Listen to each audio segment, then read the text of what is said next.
Queridos, nós estamos numa semana onde nós ouvimos o mundo inteiro falando sobre a Páscoa. A Páscoa, para nós cristãos, é a celebração da ressurreição de Jesus. Nós fomos resgatados do império das trevas e fomos transportados para o reino dos filhos do seu amor. Isso foi a obra redentora de Jesus.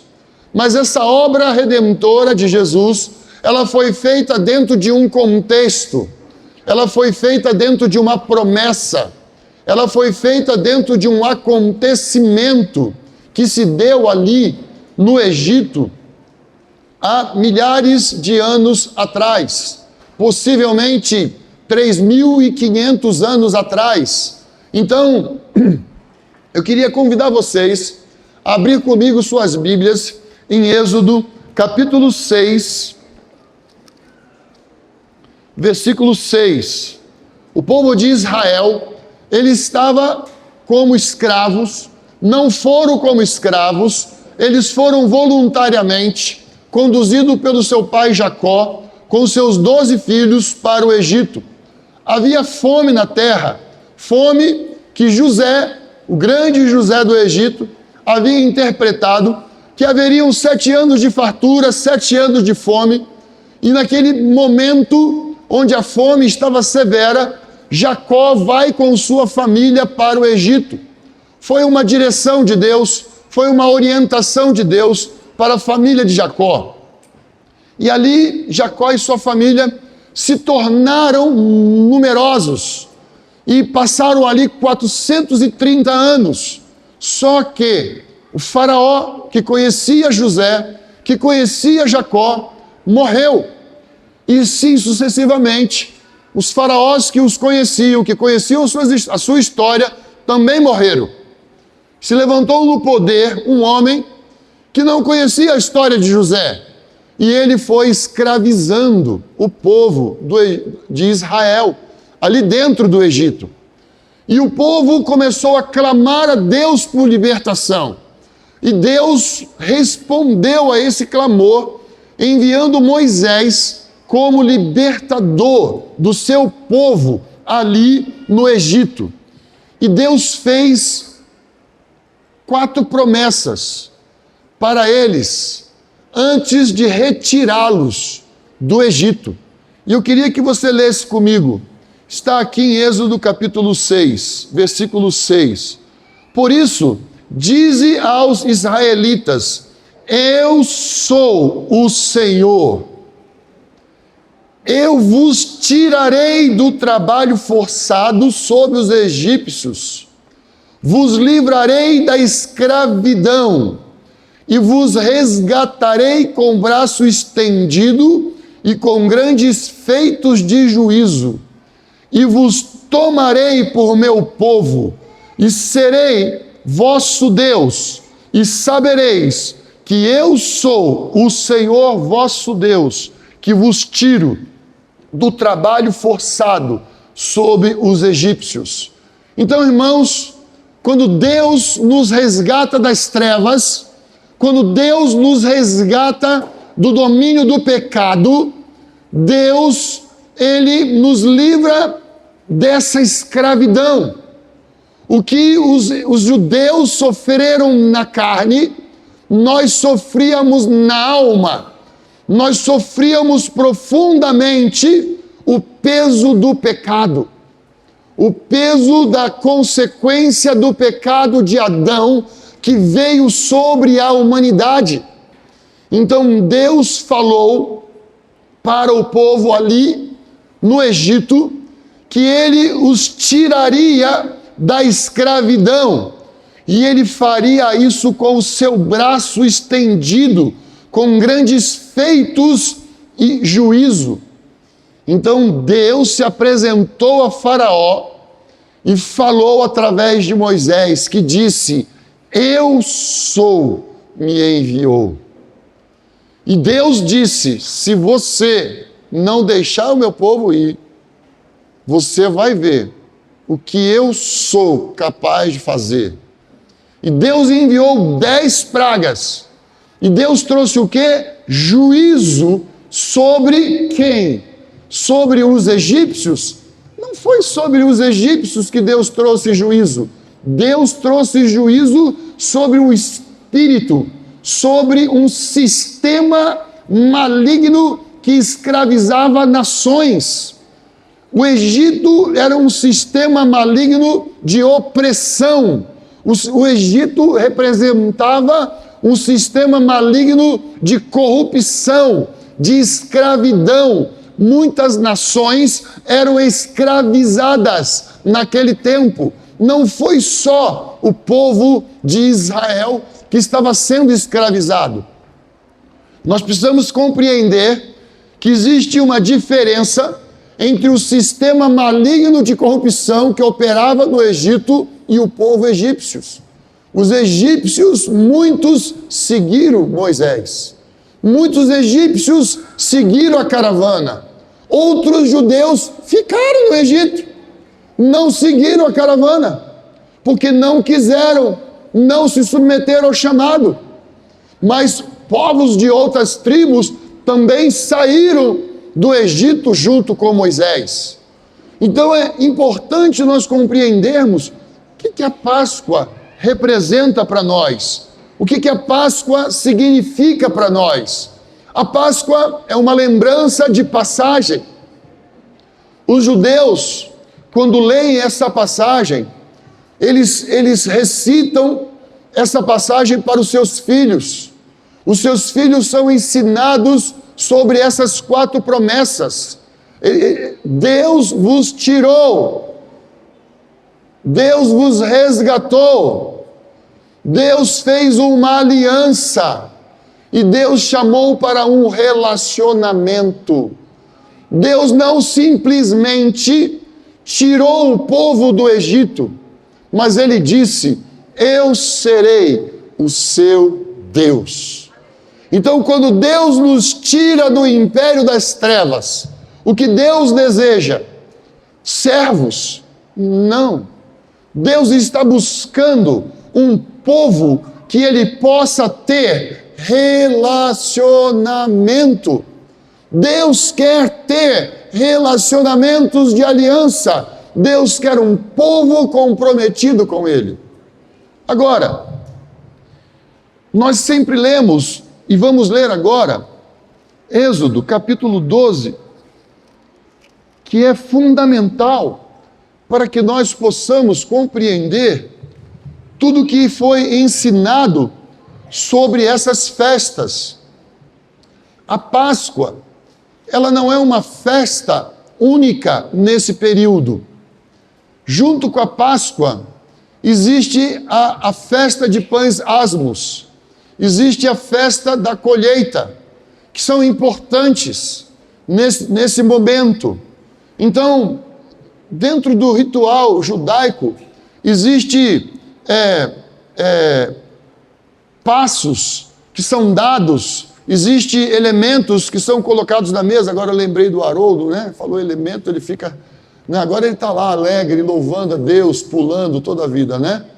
Então, mas existe, como que eu posso falar outra palavra aqui?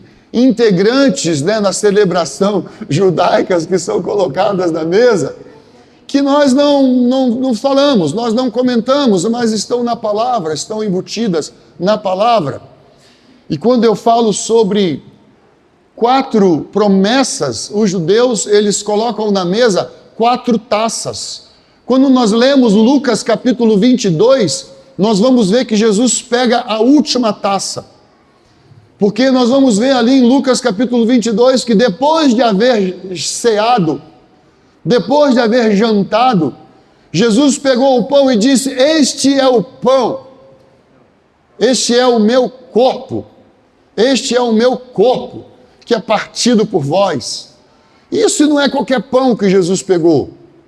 Jesus pegou um pão que estava escondido. Jesus pegou um pão que era escondido na casa, porque isso fazia parte de um ritual que eles tinham. Então, quem é Jesus? Jesus era o Elias que havia de vir. Jesus era o Elias. Então, para nós, nós cremos que Elias já veio. Ele já veio. Amém, irmãos? Jesus era o Elias que havia de vir, ele já veio.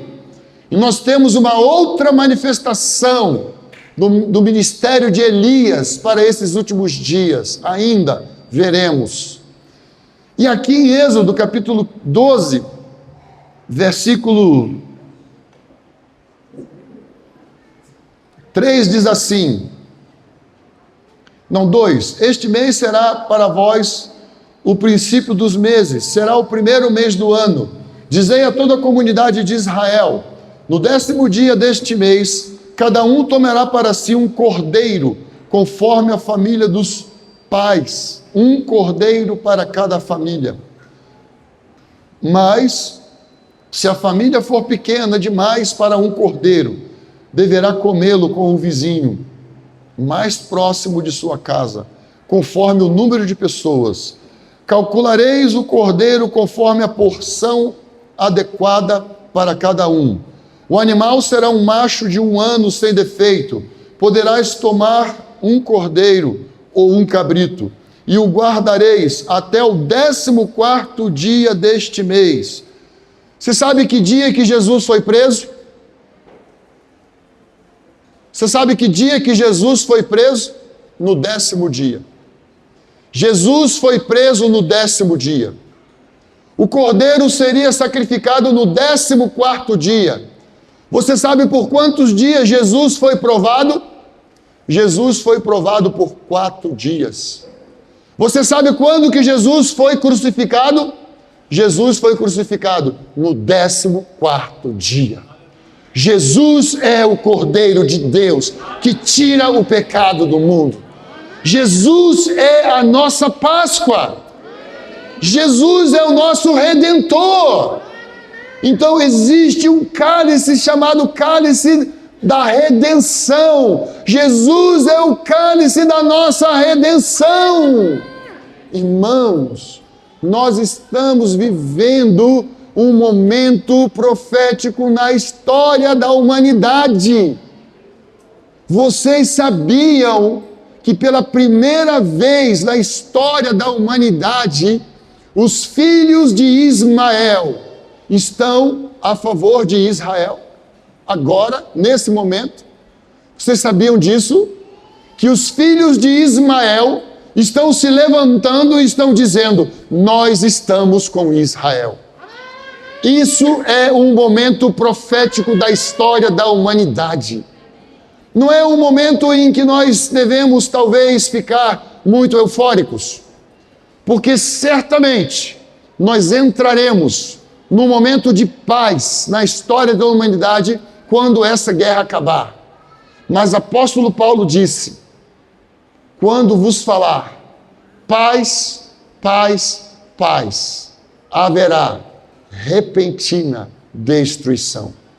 Então nós devemos prestar atenção, porque Jesus aponta para o que ele fez no passado e para aquilo que acontecerá no futuro.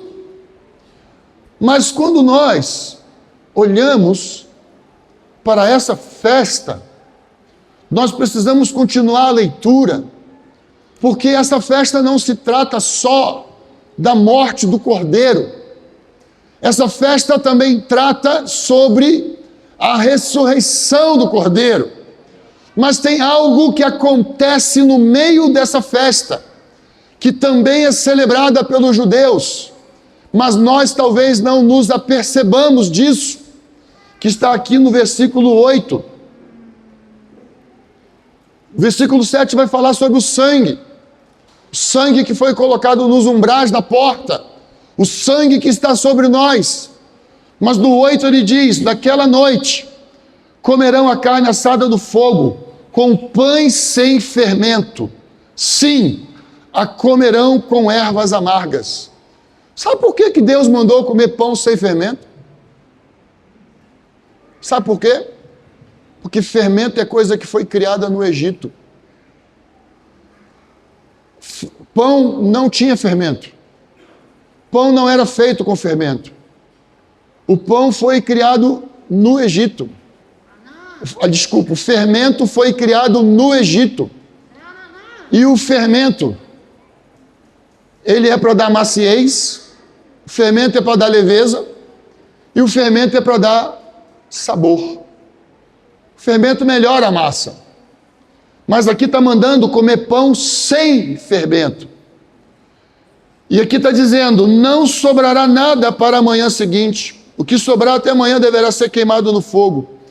E vós o comereis assim, com vossos cintos na cintura, vossos sapatos nos pés, vossos cajados na mão, e o comereis às pressas, é Páscoa do Senhor, porque naquela noite passarei pelo Egito e ferirei de morte todos os primogênitos.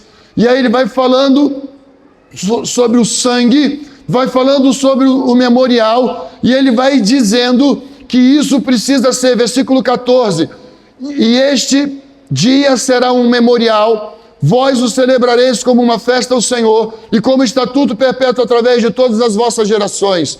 Comereis pães sem fermento durante 7 dias. Nós estamos no 7º ano, nós estamos no 7º milênio da humanidade. Nós estamos no 7º milênio da humanidade. Nós estamos vivendo um momento importante da história da humanidade. Jesus, o Cordeiro de Deus, Jesus, o nosso pão asmo, não tinha fermento. Em Jesus não havia mistura. Em Jesus não havia nada que pudesse trazer maciez para a carne, sabor para a carne. Jesus foi crucificado. Jesus foi sacrificado. Jesus se ofereceu voluntariamente para morrer por nós na cruz. Irmãos, fermento é pecado. Fermento são práticas da velha natureza. Fermento não vai entrar no reino de Deus. Fermento não entra no reino de Deus. Não tem entrada para fermento. Apóstolo Paulo falou assim: não vos enganeis, os roubadores, os homicidas, os maldizentes não entrarão no reino dos céus. Você sabe o que são maldizentes? Fofoqueiros. Não entrarão no reino dos céus. Sabe por que isso é fermento? Jesus morreu, Jesus pagou o preço para que nós possamos nos purificar, para que nós possamos nos lavar no seu sangue, o sangue de Jesus que nos purifica de todo o pecado. Então Jesus disse: se alguém quiser vir após mim, tome a sua cruz e me siga. Irmãos, apóstolo Paulo fala que nós somos chamados para viver no poder da ressurreição. Nós somos chamados para viver no poder da ressurreição. Então, irmãos, que o poder da ressurreição nos limpe, que o poder da ressurreição nos cure, que o poder da ressurreição possa lavar as nossas almas e nos purificar de todo o fermento. Os judeus, nesse período, eles passam por um ritual de 7 dias, lavando os utensílios de sua casa, tirando tudo que possa ter resquício de fermento.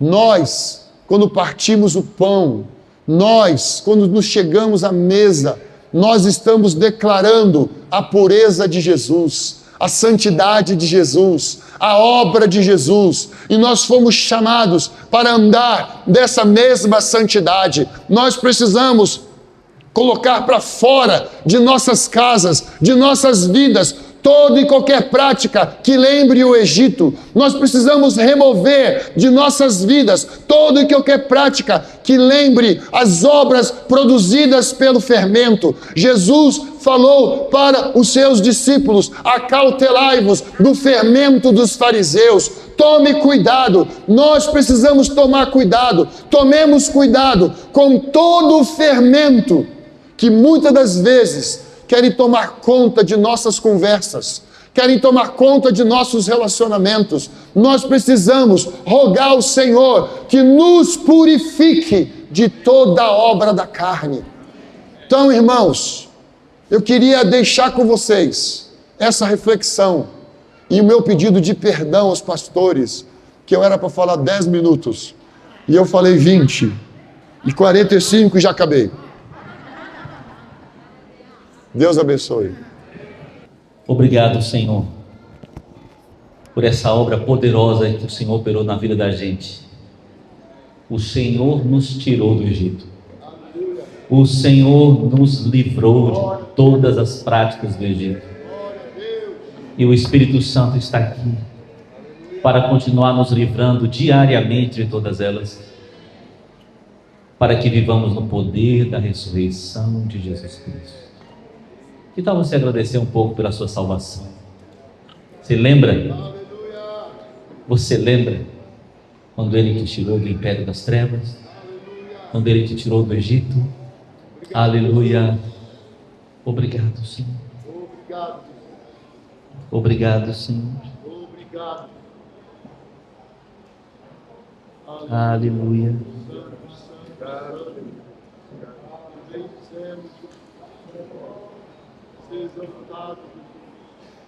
O que seria de nós sem Ele, né? Aleluia. Eu quero continuar repartindo com vocês, e eu quero lembrar, para começar a minha fala, que eu espero que seja de 10 minutos. Deus nos deu uma história para vivermos juntos. Essa história tem 15 anos. Eu queria muito ouvir assim um glória a Deus, aleluia, uhul, qualquer manifestação de alegria. Peraí, vamos começar de novo. Vou repetir. Deus nos deu uma história para vivermos juntos, isso já fazem 15 anos. Aleluia, isso. Glória a Deus. Para a maior parte das pessoas aqui, essa história tem 15 anos. Para os pastores envolvidos com essa história, para alguns essa história tem 40, tem 30, tem 20 anos. Quando eu cheguei em Jundiaí, há 20 anos atrás, eu fui convidado para participar de um café da manhã, com uma mesa lindíssima, de homens de Deus que estavam fazendo um caminho muito diferente do caminho da maioria dos pastores da igreja do Brasil. A maioria começa junto e termina separado. A maioria escolhe seus próprios pensamentos, seus próprios conceitos, e chama os seus próprios pensamentos e conceitos de os melhores, os mais corretos, e em nome disso acaba se dividindo e separando de outros. Mas aqueles meus pastores estavam fazendo o caminho inverso. Eles estavam separados, mas queriam terminar juntos. Cá estamos nós. Nós estamos juntos. Nós estamos juntos. Nós estamos juntos. E sabe por que nós estamos juntos? Porque nós temos um valor, que é o mais importante valor que nós temos. Esse valor se chama Jesus Cristo e a sua primazia, seu lugar de importância que é inegociável e incomparável. Nosso valor principal é Jesus Cristo no centro da nossa vida. Amém, meus irmãos? E é em torno dele que nós estamos juntos. Para sintetizar um conjunto de palavras que Deus nos deu ao longo dos anos, Há 15 anos atrás, nós proclamamos uma frase. Essa frase, ela sintetiza um retrato, sintetiza um propósito, que não é um propósito da UC ou desta ou daquela denominação, mas é o propósito de Deus a respeito de sua igreja. Essa frase, ela precisa formar um retrato quando a gente fala ela na nossa mente e coração e nos mover em direção a esse retrato, a essa imagem maravilhosa. Eu vou lembrar para você: um povo preparado para a volta de Jesus. Pode repetir isto? Um povo preparado para quando? Para a volta de Jesus. Esse povo preparado para a volta de Jesus tem 3 características. Primeira, é um povo santo. Segunda, é um povo comprometido, aliançado uns com os outros. Terceira, é um povo que faz discípulos de todas as nações. Um povo que prega o evangelho para gerar pessoas semelhantes a Cristo. Afinal, a noiva que vai receber Jesus precisa ser coerente com Ele, precisa ser semelhante a Ele. Então eu queria que você percebesse que essas 3 características desse povo preparado para Jesus voltar tem a ver com Jesus. Vamos ver, não? Primeiro, é um povo santo. Mas o que é um povo santo? É um povo semelhante a Jesus. Nós não somos chamados a viver estilos de vida particulares, produto de nossas próprias ideias. Nós somos chamados a viver como Ele. Isso é a nossa identidade, de maneira que quem olhar para nós confunda a gente com Ele. Alguém aqui quer isso, não? Você quer ser confundido com Jesus? Quer que as pessoas digam para você assim: você parece com Ele?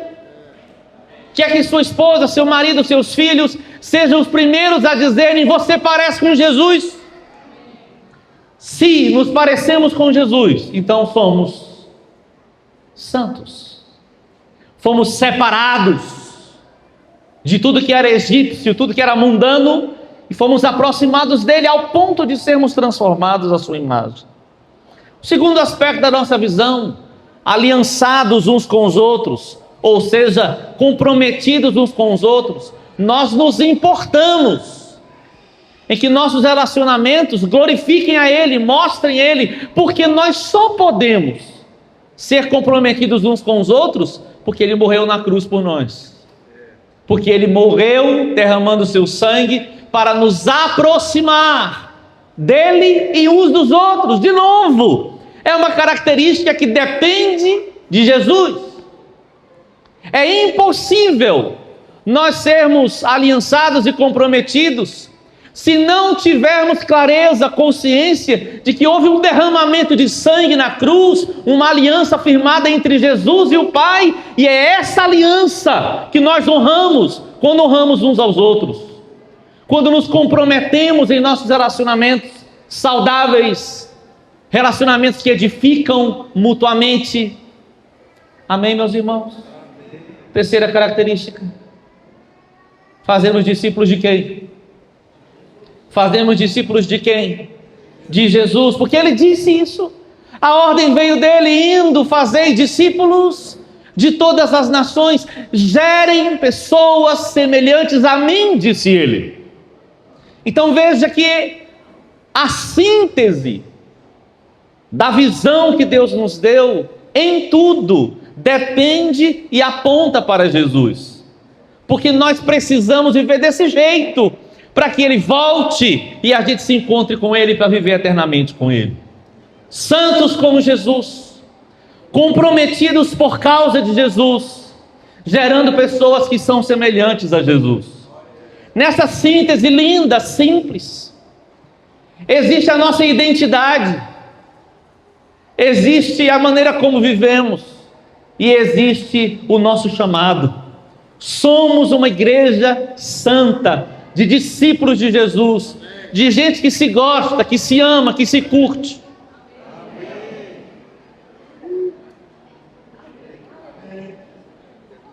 Somos uma igreja santa, de gente semelhante a Jesus, que se gosta, que se ama, que se curte.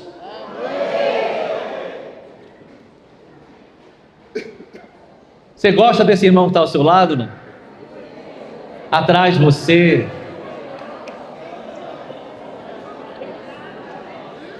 Olha que lindo.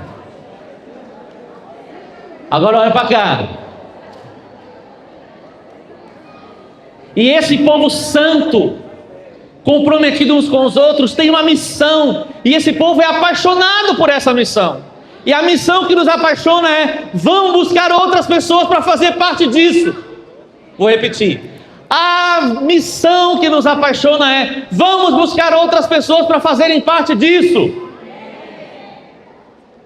Porque quanto mais a gente pregar o Evangelho, quanto mais a gente anunciar nas nações quem Ele é, mais rápido Ele volta. E este Evangelho do Reino será pregado em todas as nações, e então virá o fim. Então nós somos santos porque Ele é santo, nós somos comprometidos porque Ele fez uma aliança, e nós pregamos o Evangelho porque nós queremos que Ele volte. Irmãos, é isso que a gente está vivendo, é isso que a gente quer viver, é para isso que nós estamos juntos. Então, se tudo que a gente tem na nossa visão, no projeto que nos uniu, tem a ver com Jesus, eu quero animar os irmãos a crescer numa prática. Meu amigo Abinério falou de um relacionamento para o qual Deus nos tirou do Egito. Tudo em nossa visão tem a ver com Jesus. Então eu quero pedir uma coisa para você. Torna olhar para Jesus seu estilo de vida. Eu vou repetir. Torne olhar para Jesus o seu estilo de vida. Segundo aos Coríntios 3,18 diz: todos nós, com o rosto desvendado, contemplando como por espelho a glória do Senhor, somos transformados de glória em glória, na imagem do Senhor, pelo Espírito. Esse texto tem uma palavra, que em algumas versões é traduzida como contemplar, e em outras versões é traduzida como refletir.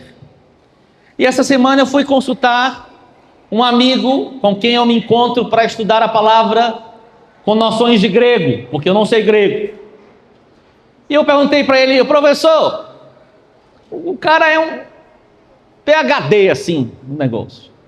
Responde para mim, por que tem alguns lugares que é contemplar e outros que é refletir? Aí ele falou assim: Tony, essa é uma palavra especial, porque a palavra realmente tem os dois significados, contemplar e refletir. Parece que Deus inventou uma palavra para descrever isso, porque a maneira como nós somos transformados depende de para quem a gente olha, porque a gente se torna semelhante a quem a gente admira, a gente se torna semelhante àquele que a gente adora. Então está na própria palavra. Irmãos queridos, o nosso estilo de vida não diz respeito à maneira como nos vestimos, não diz respeito à maneira como nós cultuamos, não diz respeito à nossa linguagem simplesmente. O nosso estilo de vida diz respeito a: olhamos para quem? Diante de quem nós estamos? Nós estamos diante de Jesus. Nós olhamos para Jesus e nós contemplamos Jesus. E eu dizia para os irmãos domingo, eu quero repetir aqui: contemplar se descreve em 4 verbos. Primeiro, observar. Segundo, admirar. Terceiro, esperar. Quarto, adorar. Contemplar significa observar Jesus intencionalmente para conhecê-lo. Espírito Santo me revela aquele a quem eu devo me assemelhar. E na medida que você vai lendo a Escritura, vai passando o tempo com Deus, e vai passando o tempo com os irmãos, o Espírito vai te mostrando Jesus. Quando você observa Jesus, você escolhe admirar. Admirar significa elogiar, falar do que você está vendo, como é lindo, como é santo, como é maravilhoso, como é perfeito, como é incomparável, que inteligente.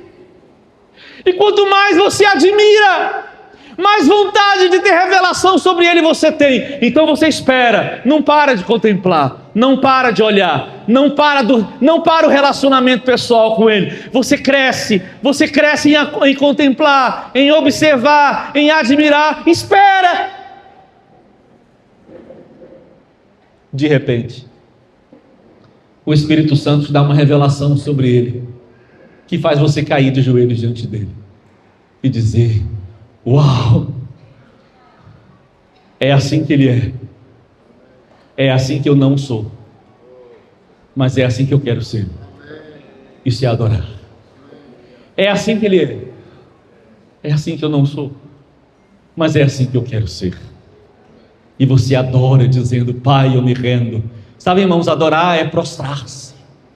Adorar é render-se. Então, quanto mais contemplamos Jesus, o Espírito Santo tem o ambiente que ele precisa, porque no texto de 2 Coríntios 3,18 diz: é ele que nos transforma. Ninguém se muda. Você não fala assim: eu mudei a mim mesmo. Ninguém tem poder para se mudar a si mesmo, mas ele nos muda. Alguém crê nisso? Você quer que Jesus, diante de você, leva o Espírito a transformar você? Você crê nisso? Eu também creio. Então eu quero animar você. Olha para Jesus. Irmãos, vamos andar junto por mais 15 anos? Irmãos, vamos andar junto por mais 30? Eu não estou com pressa de morrer. Alguém está com pressa? Como disse um irmão essa semana passada, eu estou passando a minha senha. Se alguém quiser a senha, pega. Mas eu estou com pressa de conhecer Jesus. Eu estou com pressa de ser semelhante a Ele. Eu estou com pressa de que outras pessoas conheçam Jesus e se tornem semelhantes a Ele. Então eu pergunto de novo: igreja linda, vamos andar junto por mais 15 anos? Por quantos anos mais nós tivermos nesta terra? Por quantos anos mais tivermos nesta terra? E vamos olhar fazendo o quê? Sendo santos, andando em compromisso uns com os outros e fazendo discípulos semelhantes a Jesus Cristo. Alguns de nós farão isso em Jundiaí, outros farão no Chipre, outros farão em João Pessoa, outros farão na Bélgica, na França, outros farão em Carnalbeira da Penha, outros farão no sertão da Paraíba, outros farão em São Camilo. Fala outros bairros de Jundiaí. Engordadouro. Fala o meu. Anhangabaú, Retiro, Vila Rami, Parque da Represa. Aonde Ele nos enviar. Mas aqui nós estamos aqui para celebrar nessa manhã. Escuta, nós estamos aqui para celebrar nessa manhã que contra todas as expectativas de Satanás, contra todas as expectativas das carnalidades de todos nós, Jesus venceu. Nós estamos juntos.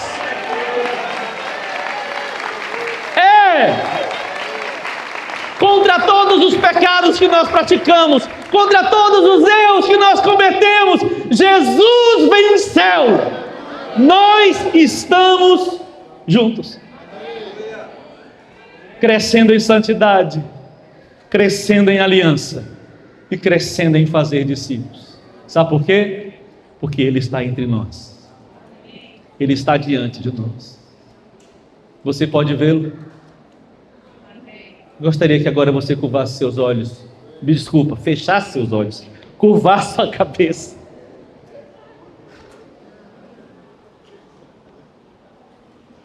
Eu gostaria que você contemplasse Jesus um instante. Quando o Espírito Santo te lembrar alguma característica dele, você pode falar em voz alta. Pode fazer isso várias vezes, um após o outro. Vamos adorá-lo. Santo! Maravilhoso! É. Misericordioso. É. É. Gentil! É. É. Filho! Aleluia.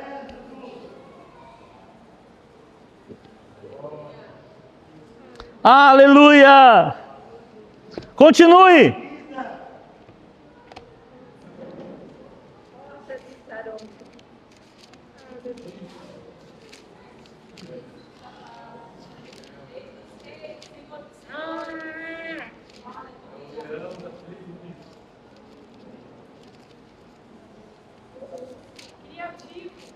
É. Sabedoria! É. Nossa justiça! Venceu a morte. Doce Jesus. Poderoso é.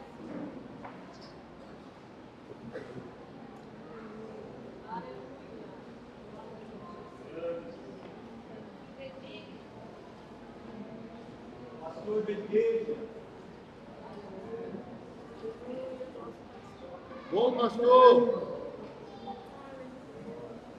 Rei das nações. É. Filho do homem! É. É. A porta! O caminho. Que abriu o livro! É. O Cordeiro que tirou o pecado do mundo! Aleluia. Oh, Jesus. És o sol da justiça! Glória a Deus. Nossa, e o coração. Alfa e o ômega! Nova aliança!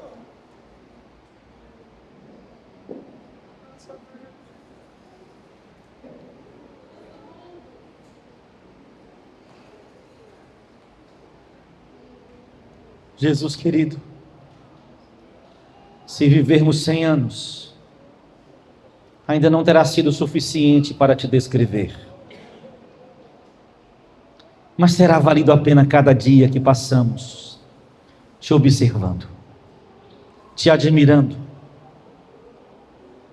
esperando em ti e adorando. Que bom que quando terminar a nossa vida aqui, estaremos na eternidade contigo para todo o sempre. Obrigado, Senhor. Obrigado, Senhor. Agora eu posso pedir uma outra coisa. Eu queria que você pensasse em alguém que precisa vir para casa. Queria que você pensasse em alguém que pode fazer parte da igreja do Senhor. Talvez um vizinho, um parente, um colega de trabalho. Por favor, peça essa pessoa para o Senhor. Essa é a razão de ser da igreja na terra, cumprir o seu chamamento. Por favor, fale o nome da pessoa com ele agora. Jesus, dá-me pessoas para que eu apresente o Senhor a elas. Aleluia. Ore por elas, peça elas a Jesus.